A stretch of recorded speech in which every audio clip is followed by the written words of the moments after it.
2026 সালের বিধানসভা নির্বাচনে পশ্চিমবঙ্গে পরিবর্তন হবেই। তৃণমূল কংগ্রেসের সরকার চলে যাবে, এ ব্যাপারে নিশ্চিত থাকুন সকলে। রাজ্যে কোনোভাবেই তৃণমূলের সরকার থাকবে না বলে দাবি করলেন ত্রিপুরার মুখ্যমন্ত্রী মানিক সাহা। তিনি পরিবর্তন যাত্রায় অংশ নিয়ে বর্ধমানে এসে সাংবাদিকের প্রশ্নের উত্তরে এই কথাগুলি বলেন। ভোট পরবর্তী হিংসা আটকাতে কেন্দ্রীয় নির্বাচন কমিশন ডিএমএসপিদের কড়া হতে বলেছেন, তা না হলে তাদের বিরুদ্ধে ব্যবস্থা গ্রহণের কথাও বলা হয়েছে।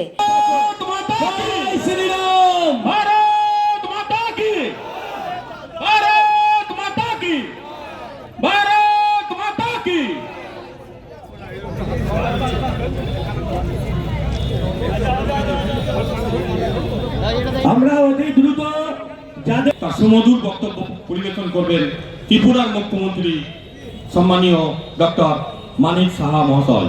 ধন্যবাদ। শিক্ষক আপনার সন্তানকে পড়াবে, এটা আপনাদেরকে ভাবতে হবে। যে শিক্ষকগুলো যারা টাকার বিনিময়ে যারা চাকরি পেয়েছে, যারা রক্ত বানা নিতে পারে না, ক্লাস 4 অঙ্ক করতে পর্যন্ত পারে না, সেই সমস্ত শিক্ষকদের নিয়োগ করেছে তৃণমূল কংগ্রেসের সরকার, আর তাদের আন্ডারে আপনারা আমার সন্তানকে পড়াতে হচ্ছে। কেমন? এ প্রসঙ্গে মানিক সাহা বলেন, আমি নির্বাচন কমিশনের উপরে কোনো কথা বলবো না, তবে এটুকু বলতে পারি বিষয়টা নিয়ে অবশ্যই প্রশাসনের ভাবনা চিন্তা করা উচিত। তারা নিশ্চয়ই ভাববেন পশ্চিমবঙ্গে ফ্রি অ্যান্ড ফেয়ার ইলেকশন হয় না, সেটা এবার হবে। এ ব্যাপারে দেশের প্রধানমন্ত্রী নরেন্দ্র মোদীজি ভাবছেন, বিষয়টা নিয়ে ভাবছেন কেন্দ্রীয় স্বরাষ্ট্রমন্ত্রী অমিত শাহজিও। তাই তিনি সাধারণ মানুষকে আশ্বাস দেন এবারে নির্বাচন সঠিকভাবেই হবে। একই সঙ্গে মানিক সাহা বলেন, পশ্চিমবঙ্গে গণতন্ত্র নেই, এখানে বিরোধীদের কথা বলতে দেওয়া হয় না, তাদের রাজনৈতিক কর্মসূচি পালনে বাধা দেওয়া হয়। তিনি বলেন, ত্রিপুরায় আসলে এক বিপরীত চিত্র দেখতে পাবেন, সেখানে গণতন্ত্র কিন্তু সকলের জন্যই সমানভাবে প্রযোজ্য। তার এই পরিবর্তন যাত্রা কর্মসূচিতে অন্যান্যদের মধ্যে উপস্থিত ছিলেন বিজেপির প্রাক্তন রাজ্য সভাপতি তথা প্রাক্তন সাংসদ দিলীপ ঘোষ, ছিলেন বর্ধমান সাংগঠনিক জেলা বিজেপির সভাপতি অভিজিৎ তা সহ অন্যান্য নেতৃত্ববৃন্দ। পরিবর্তন হবে কি মনে করছেন? অ্যাবাভ দেন 100% পরিবর্তন হবেই, এর মধ্যে দুমত নেই। এখানে ভারতীয় জনতা পার্টির সরকার এবার এই বাংলাতে তৈরি হবে এবং এটা নিশ্চিত তৃণমূল চলে যাবে, কেউ আটকাতে পারবে না। জ্ঞানেশ কুমার আজকে ডিএমএসপিতে বলেছেন যে ভোটের সময় ঝামেলা হয় বা ভোট পরিবর্তে হিংসা হলেও আমরা কিন্তু ছাড়বো না ডিএমএসপি। করা তো উচিত, ওনারা তো নিশ্চয়ই সেইভাবে ভাবনা চিন্তা করছেন হয়তো, এবং ওনার কমেন্টের উপর তো আমি কোনো কমেন্ট করবো না। আমরা তো চাই এখানে নির্বিঘ্নে যেন এখানে ইলেকশন হয়, নির্বাচন হয়, এবং নির্বিঘ্নে ইলেকশন হবেই। বারবার মানে এখানে নির্বিঘ্নে ইলেকশন হয়নি 15 বছর ধরে আমরা দেখছি। এর আগেও যখন 34 বছর সিপিএম ছিল তো একই ঘটনা। তো এইবার নির্বাচন হবেই, আর মাননীয় প্রধানমন্ত্রীজি সেইভাবেই কিন্তু চিন্তা ভাবনা করছেন, আমাদের মাননীয় গৃহমন্ত্রীজিও সেইভাবে চিন্তা করছেন। এইবার পশ্চিমবাংলায় একদম নিশ্চিত থাকতে পারেন যে এখানে নির্বাচন প্রপারলি হবে। পশ্চিমবাংলায় যে সরকার আছে 3 বার মানুষ তাকে সুযোগ দিয়েছে। মমতা ব্যানার্জির নেতৃত্বে তারা মানুষের সেবা কি করেছে জানি না, কিন্তু মানুষের কষ্ট বাড়িয়েছে, দুঃখ বাড়িয়েছে, মানুষের মনের বেদনা ক্লেদ বাড়িয়েছে, মনের মধ্যে ভয় বাড়িয়েছে। আজ রাস্তায় বেরোতে ভয় হয়, মহিলাদের তো ভয় হয়। সারা পশ্চিমবাংলায় কোন জেলায় শহরে মহিলারা আজকে সুরক্ষিত নন। 7 থেকে 70 বছরের কোন মহিলা সুরক্ষিত নন। সে আরজি করে কর্মরত মহিলা ডাক্তার হন, ল কলেজে ছাত্রী হন, বা আপনার দুর্গাপুরের ইঞ্জিনিয়ারিং কলেজের ছাত্রী হন, কোন ধর্ষণটা সহজ ব্যাপার। পাশের জেলা বীরভূমের বাগটুইতে 7 জন মহিলার 3 জন শিশুকে ঘরের মধ্যে বন্ধ করে কেরোসিন ঢেলে টিএমসি পাঠিত করে জ্বালিয়ে ফেললো। কার সাজা হয়েছে আমি জানি না। শুরু হয়েছিল কামদুনি থেকে বারাসাতের এই পরম্পরা চলেছে, কিন্তু দোষীদের সাজা না দিয়ে দোষীদেরকে সুরক্ষা দেওয়া, বাঁচিয়ে রাখার চেষ্টা মমতা ব্যানার্জি করছেন।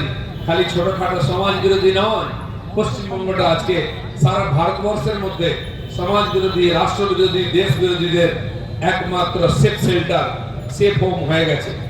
সে পাঞ্জাবের উগ্রপন্থী হোক, গ্যাংস্টার, মণিপুরের উগ্রপন্থী হোক, বা বাংলাদেশ থেকে আসা সিমি জামাত আল কায়দার লোকেরা হোক। কিছুদিন আগে আপনারা দেখেছেন পুলিশ কাশ্মীরে অভিযান করে 7 জন উগ্রপন্থীকে মেরেছে। আরো একাধিক জায়গায় ছাপা মেরে 5-7 জনকে অ্যারেস্ট করেছে, যারা বাংলাদেশ থেকে ঢুকে এই পশ্চিমবাংলা থেকে Aadhaar card, ration card, voter card বানিয়ে দেশের বিভিন্ন জায়গায় গিয়ে কাজকর্ম করছিল, উগ্রপন্থী ক্রিয়াকলাপ করছিল, ধরা পড়েছে। তার মধ্যে এমন লোকও ধরা পড়েছে যে টিএমসি পার্টির এখানে নেতৃত্ব দিত, পার্টির কর্মী, পার্টির ঝান্ডা নিয়ে রাজনীতি করত। তো এই পার্টিটা দুষ্কৃতকারী, সমাজ বিরোধী, রাষ্ট্র বিরোধীদের আড্ডা হয়ে গেছে। তারাই পার্টিকে চালাচ্ছে। পার্টির নেতৃত্বে কারা আছে? যে মন্ত্রী, শিক্ষামন্ত্রী, যিনি সমাজকে আদর্শ দেখাবেন, তিনি চাকরি চুরির দায়ে জেল খাটলেন, ছাড়া পেয়েছেন, আবার হয়তো যেতে পারেন। খাদ্যমন্ত্রী, তিনি ডাল চুরি, খাদ্য চুরি, চাল চুরির দোষে 2 বছর জেল খেটে এলেন। একাধিক এমপি এমএলএ জেলে গেছেন, এখনো আছেন। পাশের জেলা বীরভূমের খুব বরিষ্ঠ নেতা, যার হুঙ্কারে এক ঘাটে বাঘে মানুষের জল খায়, বাঘে ছাগলে, সেই অনুব্রত বাবু, তিনিও দুর্নীতির দায়ে জেল খাটলেন। পার্টির খুবই বরিষ্ঠ, মমতা ব্যানার্জি খুব ঘনিষ্ঠ। তার 550 কোটি টাকার মালিক তিনি কোনো এমএলএ এমপি হননি, চেয়ারম্যানও হননি, কিন্তু টাকা কামিয়েছে। সেখানকার সমস্ত টিএমসির পার্টি অফিস এসি লাগানো, সেখানকার নেতার বাড়িতে বোমা পাওয়া যায়, শৌচালয়ে বস্তা ভর্তি বোমা পাওয়া যায়, ড্রেনে পাওয়া যায় বোমা। কেউ সুরক্ষিত নয়, কোন পার্টিকে প্রোগ্রাম করতে দেওয়া হয় না। শিক্ষামন্ত্রী 350 কোটি টাকার মালিক, তিনি জেল কেটেছেন চাকরি চুরি করে। হাজার হাজার যুবকের ভবিষ্যৎ বিক্রি হয়, বাবার জমি বিক্রি করে বা মায়ের গয়না বিক্রি করে চাকরির জন্য টাকা দিয়েছিল, চাকরিও গেল, জমি বাড়ি গেল, ভবিষ্যৎও গেল। এরকম একটা সরকার যে এখনো যে কোনো মূল্যে জিতে সরকারে থাকার চেষ্টা করছে, কেন থাকতে চাইছে বুঝতে পারছে না। তার নেত্রী এক সময় গরিবের নয়নের মণি ছিলেন, হাওয়াই চপ্পল, সাদা শাড়ি পরে রাজনীতি শুরু করেছিলেন, মানুষ তাকে বিশ্বাস করেছিল। কিন্তু আজ তার ব্যবহার হচ্ছে একজন রাষ্ট্রবিরোধী নেত্রীর মতো।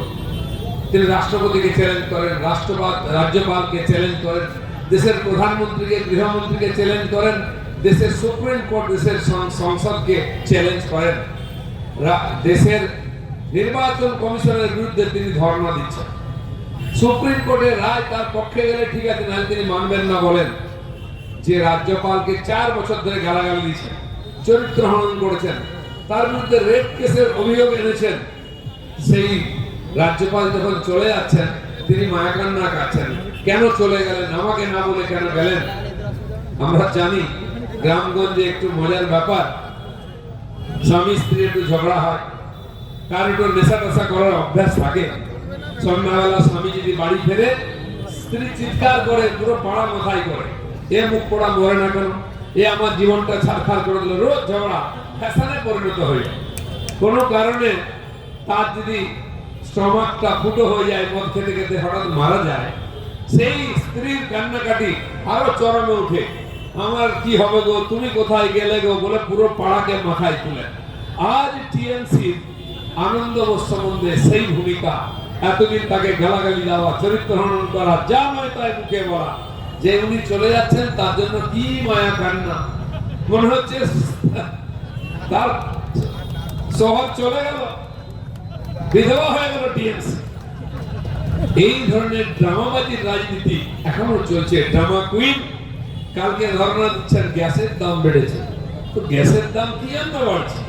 বাংলাদেশ কি বলে, আমেরিকা, ইসরায়েল লড়াই শুরু করেছে, ইরান উত্তর দিচ্ছে, সব জায়গায় সমুদ্র পথ বন্ধ হয়ে গেছে, বিমান পথ বন্ধ হয়ে গেছে, লাখ লাখ কোটি কোটি টাকা খরচা করে চার্টার বিমানে দুবাই থেকে লোকেরা পালিয়ে আসছে।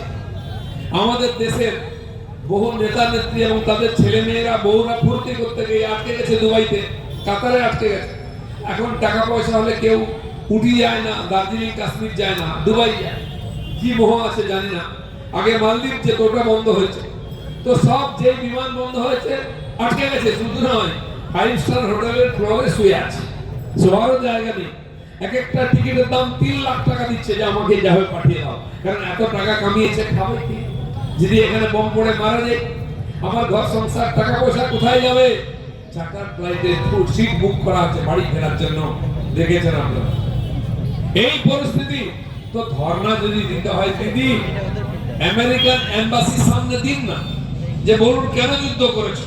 আমার নেতা নেত্রীরা আটকে গেছে, কষ্ট হচ্ছে, পেট্রোল ডিজেলের দাম বাড়বে, গ্যাসের দাম বেড়েছে, তো আপনি ধর্মতলায় ধর্ণা দিচ্ছেন কেন?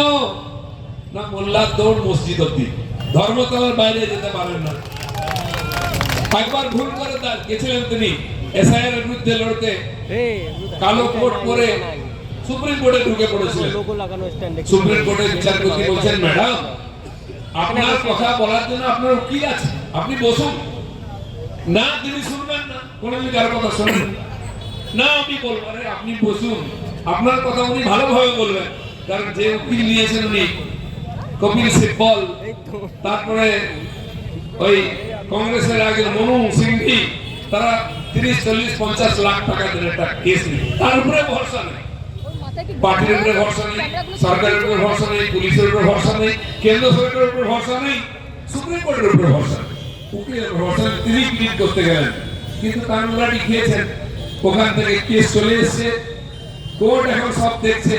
অন্য রাজ্য থেকে 200 ম্যাজিস্ট্রেট এসেছেন এসআইআর পুরা করার জন্য, ভেরিফিকেশন, কারণ এখানে তার কর্মচারী নাই। নির্বাচন কমিশন বলেছিল, এই যে 1.5 কোটি লোককে আপনারা নোটিশ দিয়েছেন, এই বাংলার কর্মচারীরা যাদের দিয়েটা দিদি দিচ্ছে না, সুপ্রিম কোর্টে গিয়ে আটকেছেন, সেই কর্মচারীদের দিয়ে আটকেছেন, দিদি পেটে লাথ মেরেছেন, তারাই ঘেটেছে এসআইআর কে। 1.5 কোটি লোককে তারা নোটিশ দিয়েছে, যাতে কোনদিন এসআইআর ভেরিফিকেশন শেষ হবে না, সময় ইলেকশন হবে না। আর ইলেকশন না হলে কি হবে? উল্টো হবে, এখানে রাষ্ট্রপতি শাসন হবে, আমরা এখানে বসে। আপনারা কি জানেন যে কেন্দ্র শ্রম দপ্তরের একটা কাগজ বেরিয়েছে, ইনফরমেশন বেরিয়েছে, যে পশ্চিমবঙ্গ থেকে গত 6-7 বছরে 2,68,00,000 ছেলে মেয়ে বাইরে চলে গেছে বেকারত্বর জ্বালায়, পেট পালতে অন্য দেশে গিয়ে তারা কাজকর্ম করে খাচ্ছে। আজকে 2011 সাল থেকে মমতা বন্দ্যোপাধ্যায় এই সরকারে আসার পরে আজকে যদি ক্যান্সারের রোগীদের বাইরে গিয়ে হাত পাততে হয়, তারা যদি আয়ুষ্মান ভারতের সুযোগ সুবিধা না পায়, আজকে যদি 2,68,00,000 ছেলে মেয়ে বাইরে চলে যায়, বেকারত্ব যদি ঘিরে ফেলে দেশকে, তাহলে যে সোনার বাংলার স্বপ্ন আমরা দেখেছিলাম, যে সোনার বাংলার জন্য আমাদের মাতঙ্গিনী হাজরা বুক পেতে গুলি খেয়েছিলেন, বিনয় বাদল দীনেশ বুক পেতে গুলি খেয়েছিলেন, যে সোনার বাংলার স্বপ্ন দেখে ক্ষুদিরাম বোস হাসি হাসি যাব ফাঁসি বলেছিলেন, যে সোনার বাংলার স্বপ্ন দেখিয়ে সুভাষচন্দ্র বোস আজাদ হিন্দ ফৌজ গঠন করেছিলেন, যে সোনার বাংলা কবিগুরু কলম ধরেছিলেন, শরৎচন্দ্র বঙ্কিমচন্দ্রের গান আজও আমাদের রাষ্ট্রগান, কবিগুরুর লেখা গান আজকে আমাদের জাতীয় সঙ্গীত। সেই সোনার বাংলা আজকে কোথায়? সোনার বাংলা আজকে অন্ধকারে ডুবে গেছে। আজকে অনৈতিকতা, বঞ্চনা, অত্যাচার গ্রাস করেছে। আপনারা বলতে পারেন আমরা তো ভালোই আছি, সকালে উঠি আমরা খাই দাই ঘুমোই, তাই কি আপনাদের যদি একটা দেওয়াল তৈরি করতে হয় তৃণমূল ক্লাবের পারমিশন লাগবে। আপনাদের পাড়া থেকে বালি তুলে নিয়ে যাচ্ছে, মাটি তুলে নিয়ে যাচ্ছে, পাথর তুলে নিয়ে যাচ্ছে, আপনারা চুপ করে বসে থাকেন।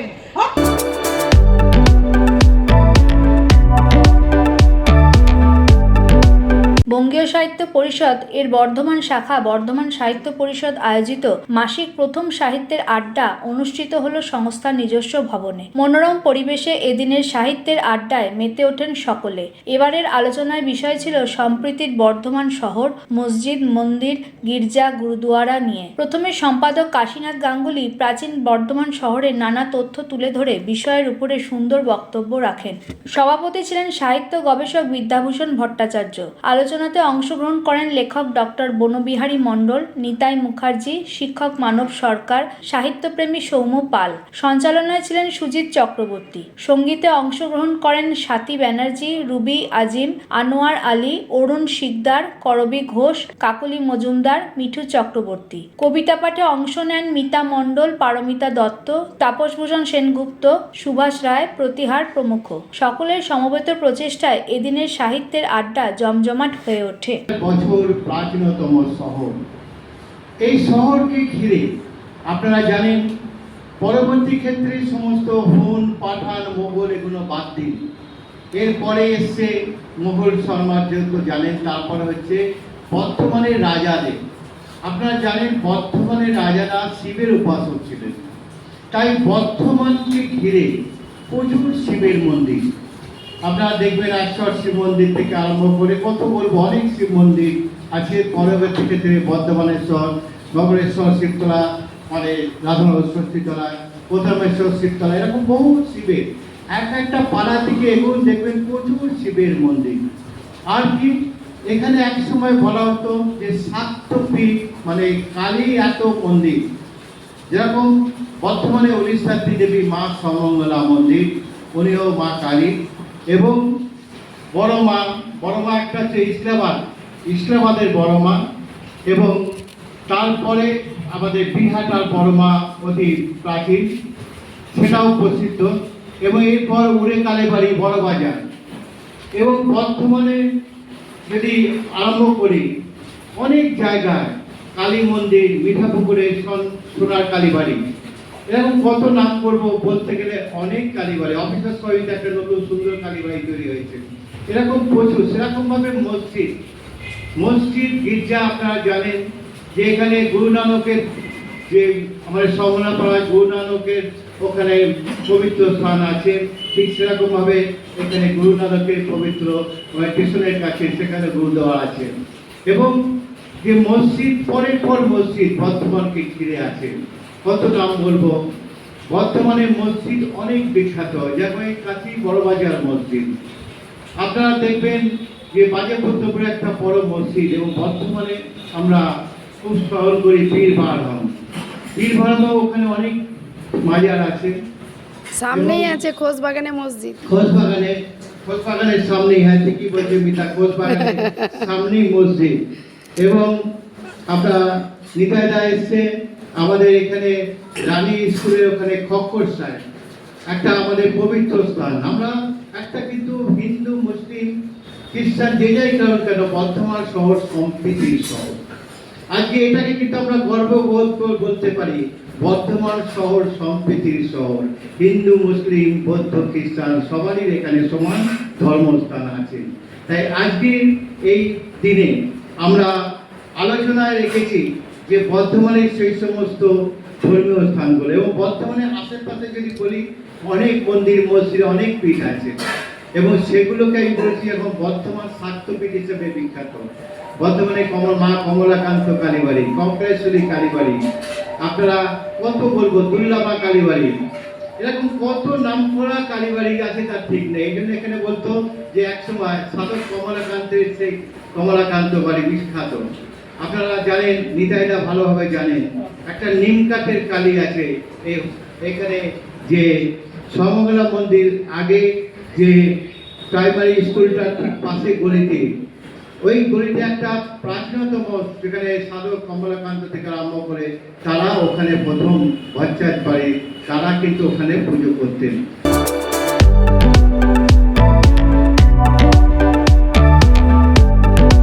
আজকের সংবাদ এ পর্যন্তই। নমস্কার।